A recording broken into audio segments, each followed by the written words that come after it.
wasn't till the beginning of September 1914 that Ashenden, a writer by profession, who'd been abroad at the outbreak of the war, managed to get back to England. Soon after his arrival, he chanced to go to a party where he was introduced to a middle-aged colonel whose name he didn't catch. He had some talk with him.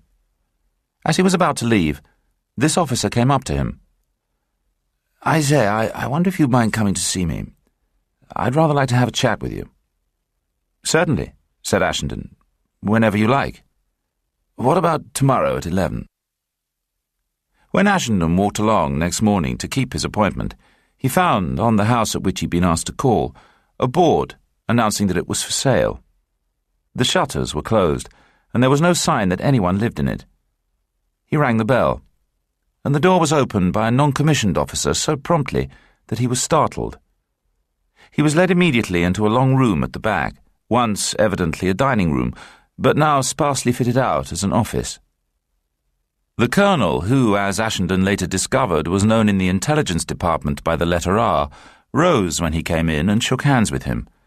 Lean, with a deeply lined face, thin grey hair and a toothbrush moustache, the thing immediately noticeable about him was the closeness with which his blue eyes were set. They were hard, cruel eyes, and very wary, and they gave him a cunning, shifty look. He was a man that you could neither like nor trust at first sight. His manner, though, was pleasant and cordial. He asked Ashenden a good many questions, and then, without further ado, suggested that he had particular qualifications for the Secret Service. Ashenden was acquainted with several European languages, and his profession was excellent cover. On the pretext that he was writing a book, he could, without attracting attention, visit any neutral country. It didn't take them long to settle things, and when Ashenden rose to go, he'd already made careful note of his instructions. He was to start for Geneva next day. The last words that R said to him were, "There's just one thing you ought to know, and don't forget it. If you do well, you'll get no thanks, and if you get into trouble, you'll get no help. Does that suit you?" "Perfectly." "Then I wish you good afternoon."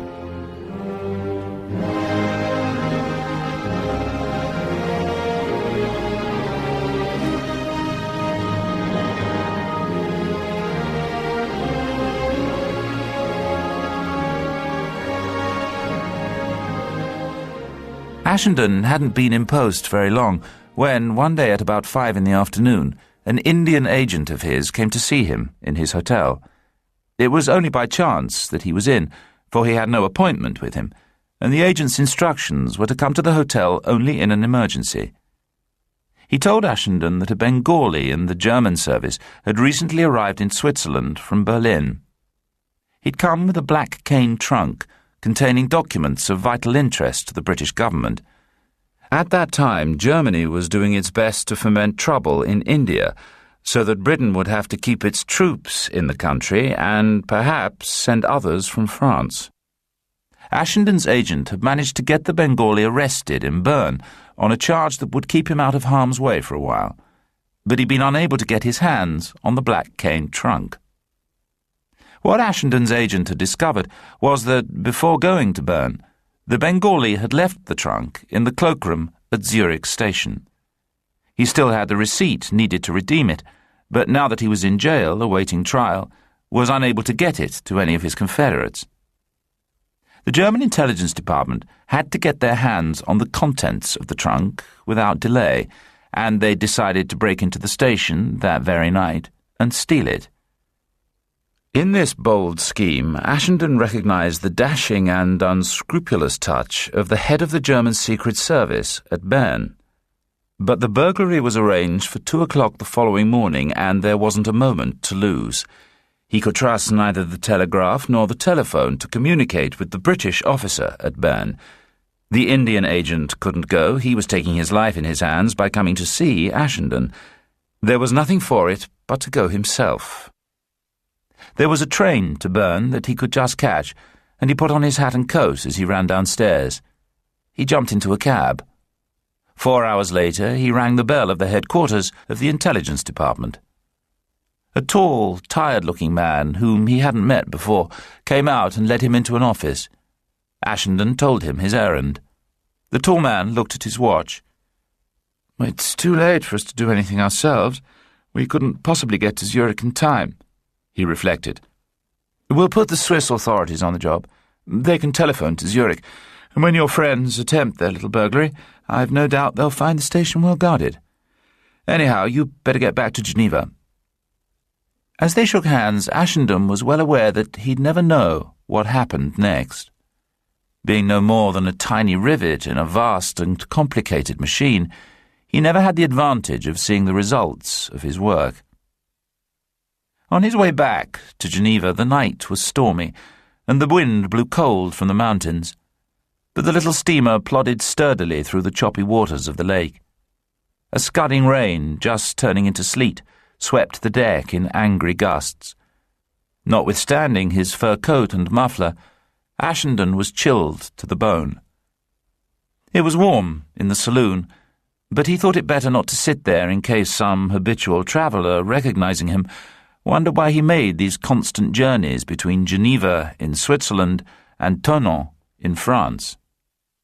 And so, making the best of what shelter could be found, he passed the tedious time in the darkness of the deck. He made up his mind that, on getting back to his hotel, he'd have a fire lit in his sitting room, a hot bath, and dinner comfortably by the fireside in pyjamas and a dressing gown. The prospect of an evening with his pipe and a book was so agreeable that it made the misery of that journey across the lake positively worthwhile. Two sailors tramped past him heavily, their heads bent to save themselves from the sleet that blew in their faces, and one of them shouted to him, "Nous arrivons!" Through the howling darkness, Ashenden saw mistily the lights of the quay. A welcome sight. In 2 or 3 minutes the steamer was made fast, and Ashenden, muffled to the eyes, joined himself to the little knot of passengers waiting to step ashore. Though he made the journey so often, it was his duty to cross the lake into France once a week to deliver his reports and receive instructions. He always felt a faint sense of trepidation when he stood among the crowd at the gangway waiting to land.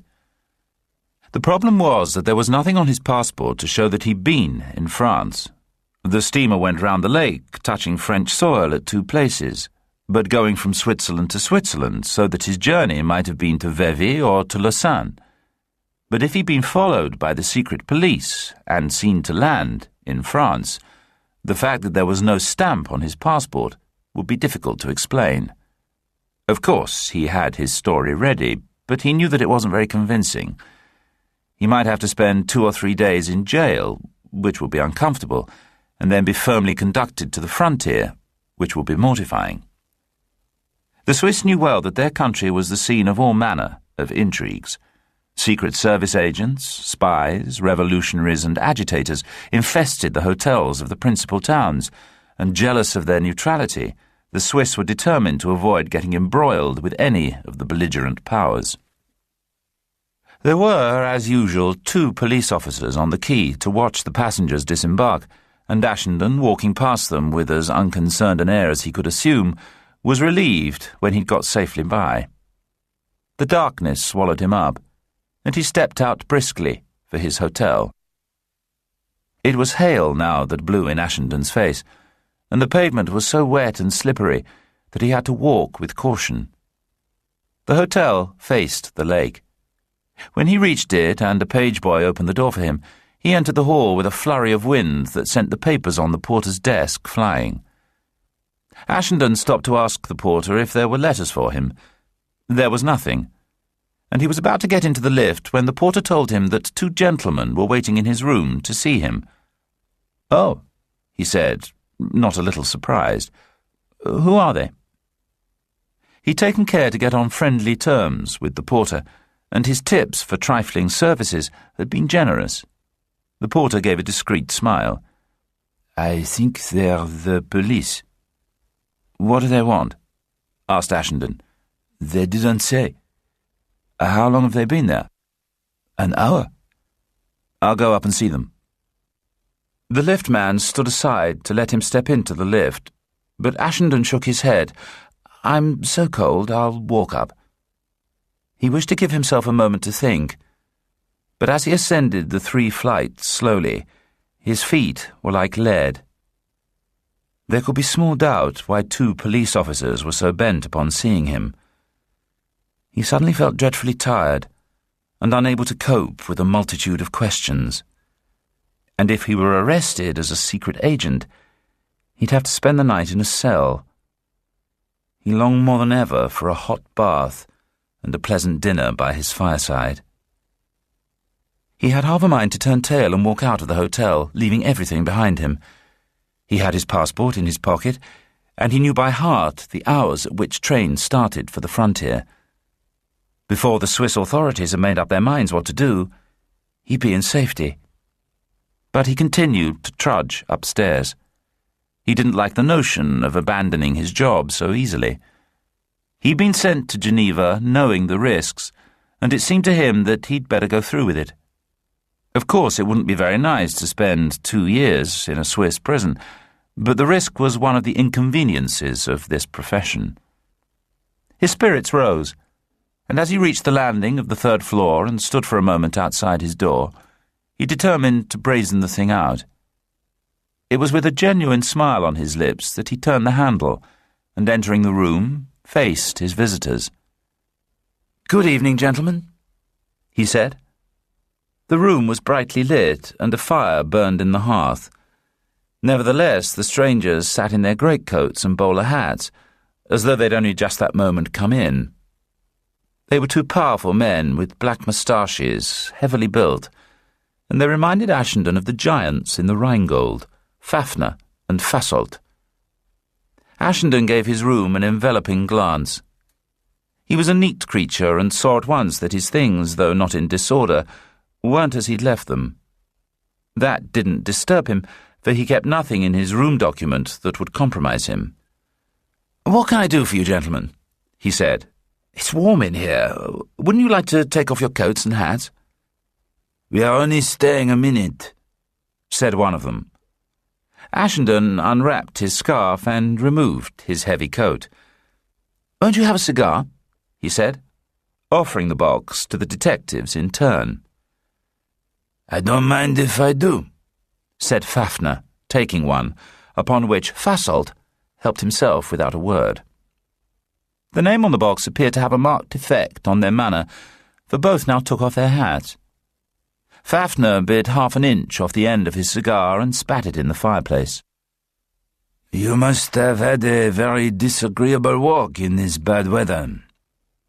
Now, it was Ashenden's principle, a good one in life as well as in the intelligence department, always to tell as much of the truth as he conveniently could. So he said, "What do you take me for? I wouldn't go out in such weather if I could help it. I had to go to Vevey today to see an invalid friend. It was bitter on the lake." "We come from the police," said Fafner. "Oh, really? "Have you your passport on you?" Ashenden handed the man his nice new passport, which gave no information about his movements other than that he'd come from London 3 months before and had since then crossed no frontier. The detective looked at it carefully and passed it on to his colleague. "It appears to be all in order." Fasolt handed back the passport to Fafner, who tapped it reflectively with a thick forefinger. "The chief of police told us to come here," he said, "to ask you a few questions." Ashenden knew that when you have nothing apposite to say, it's better to hold your tongue, and when a man has made a remark that calls for an answer, he's apt to find silence a trifle disconcerting. Ashenden waited for the detective to proceed. "There have been a good many complaints lately about the noise when people come out of the casino late at night. We want to know if you personally have been troubled by the disturbance. As your rooms look onto the lake and the revelers pass your windows, if the noise is serious, you must have heard it." For an instant, Ashenden was dumbfounded. What balderdash was this? Why on earth should the chief of police send to find out if his beauty sleep had been disturbed by noisy gamblers? It looked very like a trap. But nothing is so foolish as to ascribe profundity to what on the surface is merely inept. It flashed across his mind that the detective was asking such a question only because there was no shadow of proof that he was engaged in anything illegal. He'd clearly been denounced by someone, but no evidence had been offered, and the search of his rooms had been fruitless. But what a silly excuse this was for a visit, what a poverty of invention it showed. Ashenden immediately thought of 3 reasons the detectives might have given for seeking an interview with him, and he wished that he were on terms sufficiently familiar with them to make the suggestions. This was really an insult to the intelligence. Nevertheless, he answered the question with gravity. "To tell the truth, I'm a very sound sleeper, the result, doubtless, of a pure heart and an easy conscience, and I've never heard a thing." Ashenden looked at them for the faint smile that he thought his remark deserved, but their countenances remained stolid. Ashenden, as well as an agent of the British government, was a humorist, and he stifled the beginnings of a sigh. "But even if I had been awakened by noisy people, I shouldn't dream of complaining. At a time when there is so much trouble, misery, and unhappiness in the world, it would be very wrong to disturb the amusement of people who are lucky enough to be able to amuse themselves." En effet, said the detective. but people have been disturbed, and the chief of police thought the matter should be inquired into. His colleague, who had hitherto preserved a silence that was positively sphinx-like, now said, "I notice by your passport that you're an author, monsieur." "A profession full of tribulation," said Ashenden, "but now and then it has its compensations." "And what are you doing in Geneva?" "I'm writing a play." He waved his hand to the papers on his table. A casual glance told him that the detectives had looked and taken note of his manuscripts. "And why should you write a play here rather than in your own country?" Ashenden smiled upon them with even more affability than before, since this was a question for which he'd long been prepared, and it was a relief to give the answer. He was curious to see how it would go down. "Mais, monsieur, there is the war. My country is in turmoil. The artist needs peace and quiet. How do you expect him to produce creative work unless he can have perfect tranquility? Switzerland has the good fortune to be neutral, and it seemed to me that in Geneva I should find the very surroundings I wanted." Fafner nodded slightly to Fasolt and rose to go. When Ashenden, having warmly shaken their hands, closed the door behind the pair, he heaved a sigh of relief. He turned on the water for his bath, and as he undressed, reflected on who might have denounced him.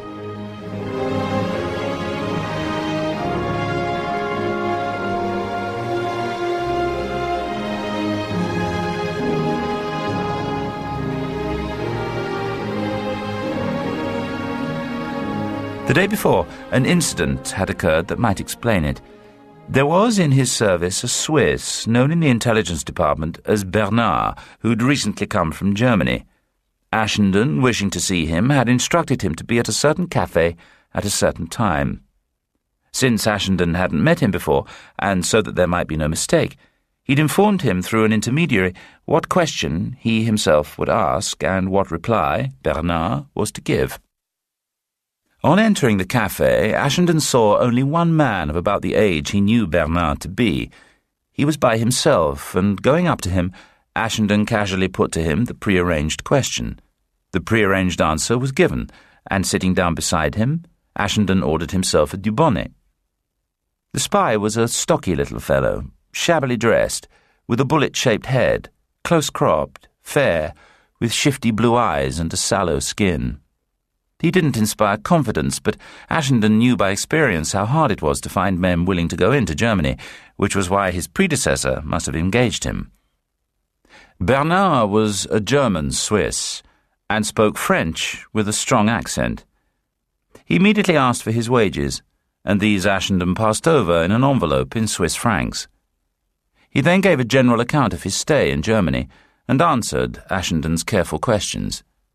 A waiter by profession, he'd found a job in a restaurant near one of the Rhine bridges, which gave him the opportunity of getting the information that was required of him.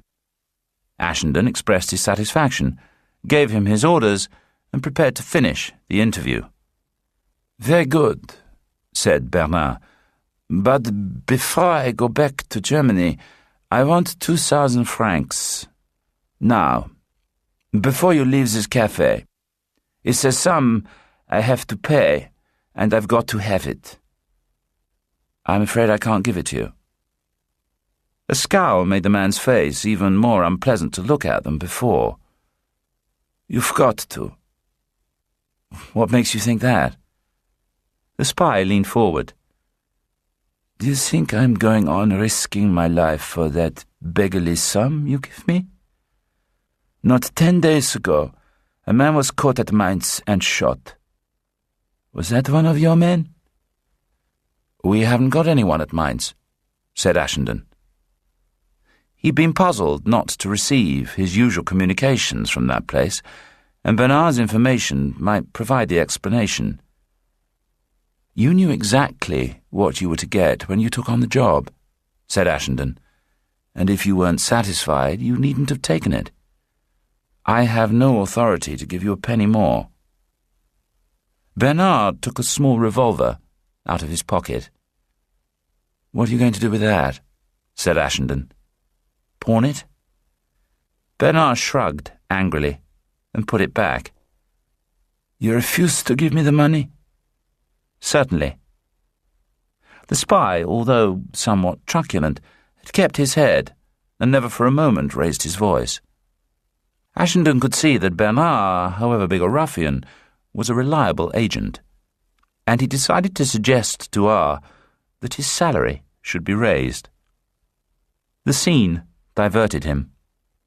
A little way off, 2 fat citizens of Geneva with black beards were playing dominoes, and on the other side a young man with spectacles was, with great rapidity, writing sheet after sheet of an immensely long letter. Behind the counter, an imposing brunette, her large bust encased in black silk, was reading the local paper. The surroundings made the melodramatic scene in which Ashenden was engaged perfectly grotesque. His own play seemed to him much more real. Bernard smiled. His smile was not engaging. "I have only to go to the police and tell them about you to have you arrested.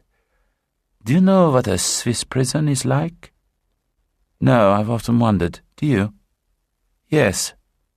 And you wouldn't much like it." One of the things that had bothered Ashenden was the possibility that he'd be arrested before he finished his play. He disliked the notion of leaving it half done for an indefinite period. He had a mind to ask Bernard whether he'd be allowed writing materials, but was afraid Bernard would think the inquiry an attempt to laugh at him. But he was feeling comparatively at ease, and was able to answer Bernard's threat without heat. "You could, of course, get me sentenced to 2 years' imprisonment. At least." "No, that's the maximum, I understand, and I think it's quite enough. I won't conceal from you that I should find it extremely disagreeable, but not nearly so disagreeable as you would." "What could you do?" "Oh, we'd get you somehow. And after all, the war won't last forever. You're a waiter. You want your freedom of action. I promise you that if I get into any trouble, you will never be admitted into any of the Allied countries for the rest of your life. I can't help thinking it would cramp your style." Bernard looked down sulkily at the marble-topped table. Ashenden thought this was the moment to pay for the drinks and go. "Think it over, Bernard," he said. "If you want to go back to your job, you have your instructions, and your usual wages will be paid through the usual channels." The spy shrugged, and Ashenden, though not knowing in the least what was the result of their conversation, felt that it behoved him to walk out with dignity. He did so. And now, as he carefully put one foot into the bath, wondering if he could bear the hot water, he asked himself what Bernard had in the end decided on. The water was just not scalding, and he gradually let himself down into it. On the whole, it seemed to him that the spy had thought it would be as well to go straight, and the source of his denunciation must be looked for elsewhere, perhaps in the hotel itself. Ashenden lay back, and as his body grew used to the water, he gave a sigh of satisfaction. Really, he reflected, there are moments in life when all the to-do that has led from the primeval slime to myself seems almost worthwhile.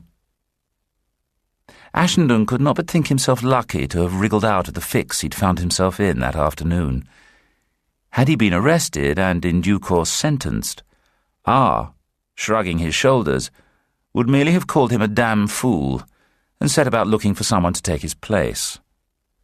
Already, Ashenden knew his chief well enough to be aware that when he told him that if he got into trouble he need look for no help, he'd meant exactly what he said.